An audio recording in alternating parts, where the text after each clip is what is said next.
So nandito po tayo ngayon sa tinatawag nilang swimming pool sa ilalim po ng dagat, dahil ito po ay napapaligiran po siya ng mga bato. Ayan pong bato. Tapos sa ilalim po nito ay pwede kang maligo dahil napakalinaw po ng tubig, napakalinis.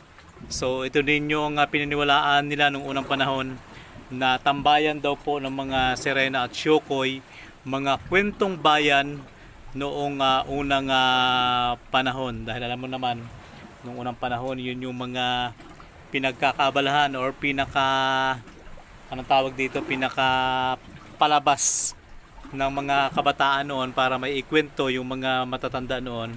So yun yung mga laman ng kwentuhan, lalo pa pag bago matulog sa gabi. So walang ibang aliwan noon kundi nag-aabang ng mga kwento ng mga matatanda. Kaya ang lugar na ito ay naisama na pinaniwalaan na ito daw po ay tirahan ng mga Serena at Siyokoy nung unang panahon.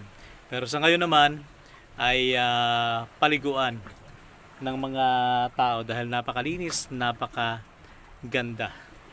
So ayun, thank you. At pasintabi sa mga basher, pero kung pinanood mo to ang video na to hanggang sa matapos ay maintindihan po natin.